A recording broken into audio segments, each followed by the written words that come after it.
Hello, everybody, and welcome back to The Trend. I'm Brynn Krug, the lifestyle editor. And I'm Sarah Rose, the written managing editor. And welcome back to the Trend and Northern Star podcast. All right, so we're not doing our normal, ranking in and out style episode today.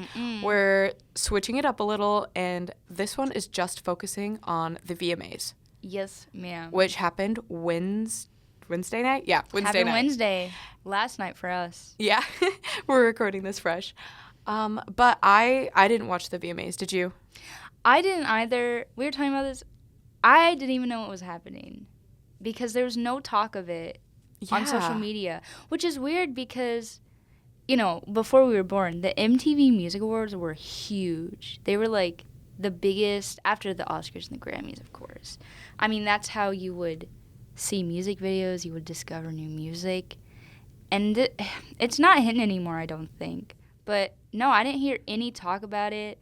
I don't even know when the nominees came out, which probably happened months ago. So I've had no talk of it. What about you? Yeah, someone just told me yesterday, oh, yeah, the VMAs are on tonight. And I was like, oh, I should know about that. I know. And then I didn't see any, things showing up on social media ahead of time. Yeah. But I do follow, a lot of, news organizations. Yeah. Not, I follow, People magazine. Yeah, and, pop culture Vanity magazines. Fair. Yeah, pop culture news organizations on Instagram. So my feed today has been all of that. Yeah, news about that, and then I've also seen a little bit on TikTok this morning. But I haven't had time to doom scroll today. I'm busy. I know. I haven't either. What was I going to say? Oh, I don't have cable. So my family would just do streaming services. Mm-hmm. So I couldn't watch it even if I could. When I watch the Oscars or the Grammys, I actually sign up for a streaming service, and I always do the 7-day free trial, and then I just cancel my subscription right after so they don't charge me. I only sign up for those things, and I forgot what they were on, but I did that this past year. But I don't know. I love music, but I don't really care about the VMAs as much as I feel like I used to. Yeah, I'd say the only award show I really get into is the Oscars. I like to see what wins the Oscars, and I'll watch that. I know. I always make predictions in my head. I always write them down. But for the VMAs, nah, it's different. Yeah, but it is a big thing. It is huge. The biggest thing that I saw about the VMAs weren't even about the awards themselves. It was about Chappell Roan. Yeah. And her interactions with the paparazzi. I saw that too. Twitter, it was all over Twitter. So Chappell Roan walked down the red carpet when she arrived at the VMAs. Everyone does. And there's probably hundreds of paparazzi there just taking pictures, flashing their cameras at you, telling you to look here, smile, being really aggressive.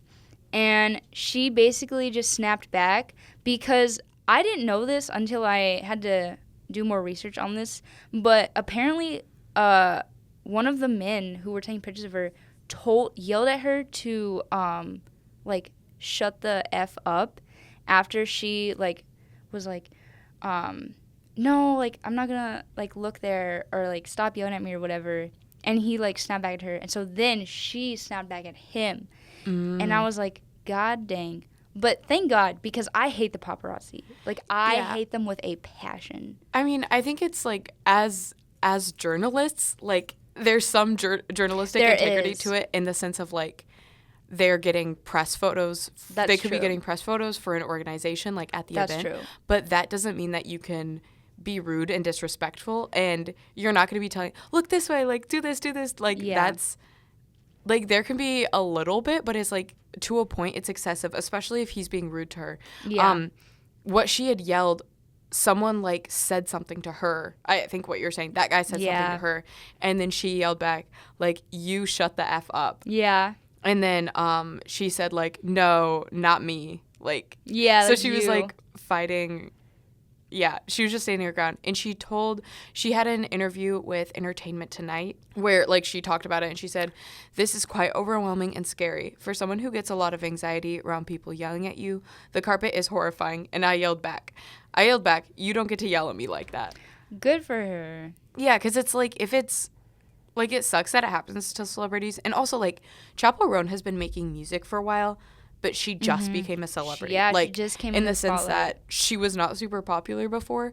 So I know that she's been, like, struggling, like, with her mental health and with kind of making that adjustment. Because to go from just, like, making music to everyone in the world knowing your name is pretty crazy. I know. And didn't you say at Lala we could see the drone shot of her attendance for her concert? Yeah, like she had an insane amount of people like going to see her big. show at Lollapalooza.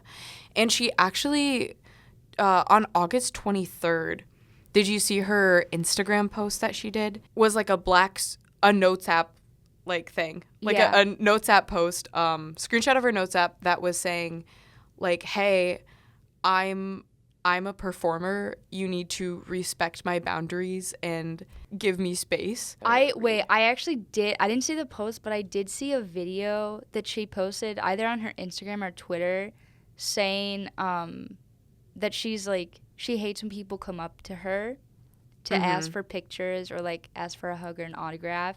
And she kind of got controversial feedback on that. I think with interactions with celebrities, there's an extent. Like, I understand being like, oh my God, here's this person I am a huge fan of. I want to get a picture with them. Mm-hmm. But then it's like there are people who take it way too far. Like, for sure. In her post, she said, "I'm specifically talking about predatory behavior disguised as superfan behavior that has become normalized because of the way women who are well known have been treated in the past. Please do not assume you know a lot about someone's life, personality, and boundaries because you are familiar with them or their work online."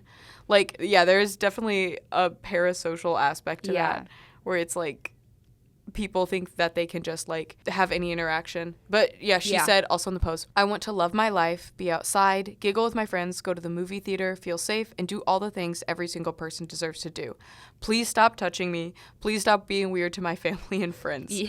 Like, yeah, I think it's like a physical thing too. Like, maybe it's like, "Oh, I'll take a picture of you," but to us, she's a celebrity who we're a fan of. Yeah. To her, we're just a random person who all of a sudden wants to give her a hug. Like, if you really break down, like, giving strangers hugs is weird. She's already felt, stress from the pressures of being a larger celebrity. So it kind of makes more sense that she would have that negative reaction to the paparazzi. Yeah. And it's totally natural. And I'm glad she's talking about it because I feel like this is an issue that gets brought up every once in a while, but I just like to see it every time because it gets so out of hand. So I'm not a fan of her whatsoever. I don't like any of her music. But you don't? I don't. Do you? Oh, I do. I haven't like listened to her a ton of her stuff, but I love Casual and Good Luck Babe. I've listened to so much. I have them on repeat. I only know clips, like maybe the chorus from a few of her songs. And I was actually in Schnucks the other day, and they have a hot to go section by the bakery, and I immediately thought of that. Yeah, I think hot to go is fun, but yeah, Casual and Good Luck Babe are the ones that like very nice. I listen to them so much.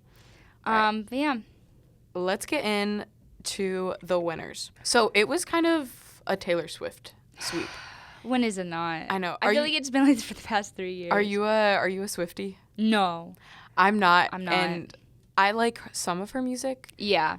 But she has become like her fan base does get very obsessive, and it's a little too much for me. And I know. I have not been loving her current things, and I hate that it feels like she wins everything and gets all the attention. All the attention. I just know. like because she's Taylor Swift. I know. It's I whenever people ask me if I'm a fan of Taylor Swift, I say no, of course, because I'm not. Mm-hmm. But I really do love the songs that we grew up with, like Blank Space, Black Blood. I'll play those. And also, I have listened to one of her albums from front to back, and that's her Folklore album. And that one's actually really, really good. So I will say that. But I don't like her whatsoever. But her fan base is crazy. And I know that an artist fan base sometimes don't really reflect who the artist is. And I know in this case, it doesn't, because Taylor Swift seems like a nice woman. But her fan base is crazy. Yeah. Like, Twitter and TikTok go insane. And they're just spamming these, like, votes at every award show. And she's winning, like, every single time. Yeah. And I don't like it. Oh, yeah, because isn't this one, like, voted by people? Yeah. That kind of sucks because it's, like, I understand, like, the concept of that, and I do think, like, there's value in that. Yeah. Then it's, like, with like, the Oscars, it's like, oh, here's a select board of people who know best.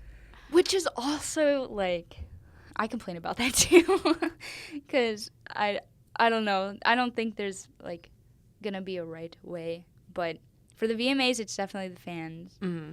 Taylor Swift got Video of the Year and Artist of the Year. And Best Collaboration and Best Pop Album. Those are the big ones. And these songs are for her song Fortnite with Post Malone, which I've never heard once on the radio. Literally not once. Yeah. It's like, it's weird because even though I don't listen to her music, whenever she releases a new album, I'm fully aware of the one song that, like, gains the most popularity. Fortnite? The game? I've never heard of this. Maybe I would recognize it if I heard it, but yeah, like, I don't know the song. It's so I don't know random. the music video. I know. If it won Video of the Year. And what were the contenders? I was going to say, I'm going to be honest, I haven't seen any of these music videos. I do not keep up on music videos. Oh, yeah. We Can't Be Friends, Wait for Your Love by Ariana Grande. Ooh. Lunch by Billie Eilish. Paint the Town Red, Doja Cat. Houdini, Eminem, and Snooze, SZA. Oh. So I probably would have went with SZA. But now we can't have that. The Swifties, they'll be in an uproar. Yeah, and then she won Artist of the Year. That was against SZA, Sabrina Carpenter, Eminem, and Bad Bunny, and Ariana Grande. I don't listen to any of their music, so I'm not going to vouch for any of them, but... I don't really either. I don't know. Sabrina Carpenter, I feel like, had way more musical or maybe she didn't. I feel like she had more musical accomplishments in the past few months. Yeah. Well, she did win Song of the Year. For her Espresso. Yeah, with Espresso. We talked about that on the podcast. I think I said, like, I don't really like the song, but I understand why it's Song of the Year because it was really, like, it's people are listening to it. People are loving it. So, like, I'm fine with that as a win. If it was Fortnite, though, I would crash out. Oh, yeah. No, literally, a non-Swiftie for any, like, category that isn't won by Taylor Swift is a win for me. Because she wins too much. But other contenders for Song of the Year were Texas Hold'em, Beyonce, Lovin' on Me, Jack Harlow, Not Like Us, Kendrick Lamar, and Lose Control by Teddy Swims. But, like, I feel like Texas Hold'em's pretty good. Yeah. And then Not Like Us is good. But I'm Not fine Like with Us, Espresso winning. Have you listened to Not Like Us? The song? Yeah. Yeah. Because I've been bumping it. I still bump it. I love that song. I think, Kendrick or Beyonce, I feel like, should have taken it. I don't know who Teddy Swims' Lose Control is. He sounds familiar. But for Best New Artist, Chappell Roan won. Of course. That makes so much sense. If she didn't win, I would be like, what the hell? Because Chappell Roan has literally blown up this year, and, like, this is the perfect category for Best New Artist. Like, again, she's not new. She's been doing her thing since like 2020, 2019, which is insane because I saw a video of her doing Hot to Go in 2020 to, like, a crowd of 50 people, the little dance. I was like, I thought all these songs were new, but no. And it's weird. Best New Artist has only three contenders: Tyla, Gracie Abrams, and Chappell Roan. Yeah. I feel like there's always at least 5 or 6. I actually like Gracie Abrams a lot. I've listened to maybe a little bit of her discography. I only know Water by Tyla. Water? Oh, you should listen to Truth or Dare. Ooh. Oh, Brynn, I'm going to put you on that. That's a great song. Oh, one thing also about, back to Sabrina winning for Espresso, is that was her first VMA. Which I think that's good also because this year she's become more of, like, known as an artist, officially leaving the Disney Channel persona. Yeah. Because So, yeah. Yeah, because, like, she gained a lot of popularity because of Olivia Rodrigo in 2021 when she was releasing all, like, the diss. They're, like, going back and forth. But this year, she's really, like, made herself stand out. Yeah. So, good for her. That makes sense why videos of her reaction to winning the VMA are, like, circulating all over. Because it was her first one. That's so sweet. And then she also had a notable performance. She did. I saw that. Sabrina Carpenter basically made the entire stage like her own concert. Like it was weird. She performed several of her like musical hits, and she was decked out in like this really glittery, sparkly outfit. And there was a bunch of astronauts always on the stage, aliens. It was very weird. Like, the concepts for these performances sometimes are weird. I never understand them. But she did really good. She looked hot doing it. Her, like, live singing voice is actually not bad. Didn't she, like, make out with an alien? She did. She did. I think it's weird, but it's fun. And that's kind of, like, the point of the VMAs, to be, like, performance and to be fun. Yeah. But, yeah. Yeah, So, the VMAs are, like, really more relaxed than the Grammys would be. Yeah. I mean, like, play around a lot. Yeah. So, nothing huge happened at the VMA. It was just kind of the Taylor Swift show. But it's an award show. It happens yearly. But yeah, Still tuned into it. That's our recap of it. That is our recap. Thank you for listening or watching, and we will see you next week. Bye.